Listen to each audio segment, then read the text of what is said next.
Welcome to another edition of Dirty Data here on the fourth period. That's Aaron Ward and Shane Kelly. I'm David Pagnotta. And gentlemen, this was the type of season everyone expected, for some reason, the Seattle Kraken to have last year in their inaugural season. But this season, second in the Pacific, 5 wins in a row. What the bleep is going on, Aaron?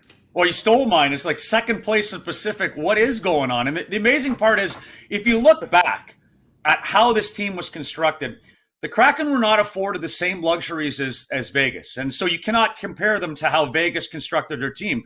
This is a team that did not have the same opportunities. So they assembled their team. They looked kind of lackluster last year.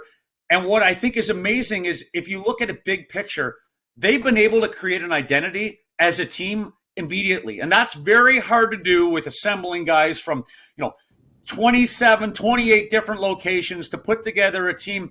And they've done things well defensively. I mean, the 15th in goals against. That for them, second year in existence, is an endorsement. It's an indictment of the teams behind them that are hot garbage right now. But this is a team that is actually, I know we're looking at 12, 13, 14 games in a season.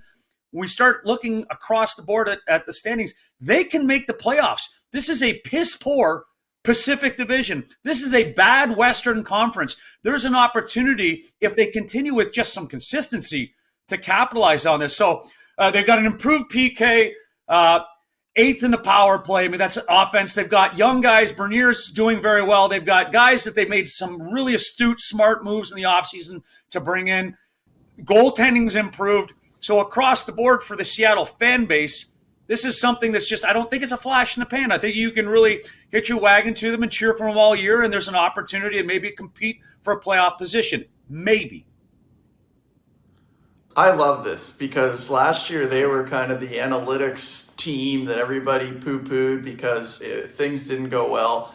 A lot of, not just you guys, I promise. But yeah, I mean, they were not given 2/3 of a first line for nothing like Vegas was in their expansion draft, which is, always a good place to start. But I think the one thing that they did really, really intelligently is they didn't commit themselves to any bad contracts, either in the expansion draft or in free agency last year or this year. And it's let them do things like trade for Bjorkstrand out of Columbus. Why was he let go out of Columbus? Because they signed Erica Branson to a 4x4 deal. It's just like stupid moves. Like it just things like that. I mean, they get handed players. And then you look at some of their draft and development. Bernier's a great pick. Another guy like Shane Wright this year who slid a little bit on some, I think, questionable kind of logic. And that first line is one of the better first lines in hockey right now. And you go up and down the rest of that forward group. I mean, they're just solid everywhere. And in the NHL, if you can't have a superstar, you need to roll 4 lines deep and 6 decent defensemen. And that's exactly the formula they're following. So for all those people that heard Shane just say that, truth is Shane does in his closet have a Seattle Kraken jersey.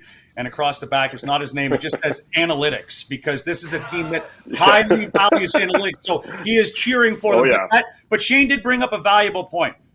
Much like the LA Kings' success last year, and people looked at it and wondered how, the 4 lines, in terms of contribution, you can't neutralize, right? Usually when an expansion team's going to be thin, you're going to focus on their top, maybe second line, shut it down, pack it in, you got an easy game. Seattle's not built that way. They're getting production from all 4 lines, so the continuity there is one of the strengths that they have. So it's tough to address Seattle on a given night and figure out exactly how you're going to neutralize them. They come with a lot of effort, systematically sound, but the production's there across the board. You look at this roster, guys. The current roster as it's made up right now, ahead of their game Friday night, they have 1 player without a goal. 1. And this isn't a knock on Shane Wright because I think he's been mismanaged a little bit, but whatever. He's the only one. And the rest of the group has at least 1 goal on the season. And Andrei Burakovsky, we talked about guys that they were able to bring in because of their cap situation, Shane. He's a guy that they were able to sign. He currently leads this team in scoring, a key acquisition because of their cap flexibility.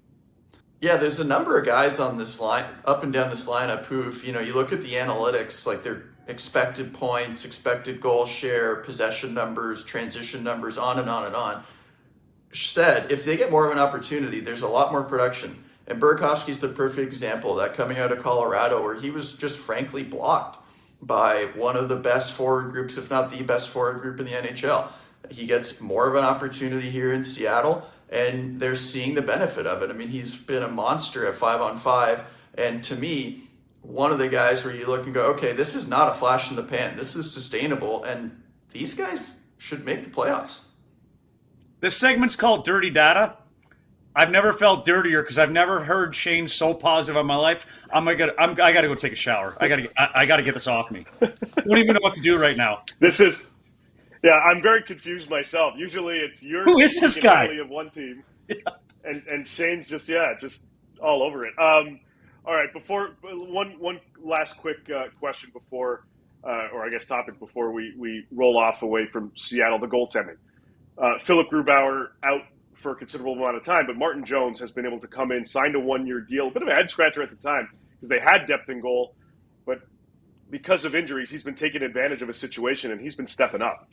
You know, when the media starts talking about could Martin Jones seize the opportunity and take the position, is a guy overperforming what expectations are. And like I said, in that locker room, these stories can be inspirational, right? When you feel like, oh, good God, we lost our number one, and a guy comes in, takes it. I mean, I experienced this in the playoffs with Cam Ward when he ran in with it and won the Conn Smythe. I know it's not by comparison anything that's similar in regular season, but when a team feels like they're about to fall off and the guy says, no, I'm here, I'll take over, that can be such a positive, uplifting experience in the locker room that a team can build on. That's such a good position for a locker room and organization and individuals in that locker room. All right, I'll revert to form a little bit. There you go. Here he is. He's back. To be honest, if this group up front, behind playing on D and the forward group is so good at limiting chances. If you taped one of those shooting drill, those mats in front of the net, I don't think that would do too bad right now. Yeah, the old shooter tutor. There you go. Martin Jones is a bit of a warm body right now, and let's be honest, I don't think he's the answer long term there, but I don't know that he needs to be. Contract year, if they do slip, he may be an asset that a few teams that are looking to bolster their goaltending position come calling for. But right now, they're still second in the Pacific, and they're still pushing forward. So this may be a different discussion later on in the season. They may add to this team for a playoff run. Wouldn't that be something? That's Aaron Ward and Shane Kelly. I'm Dave Pagnotta. This has been Dirty Data.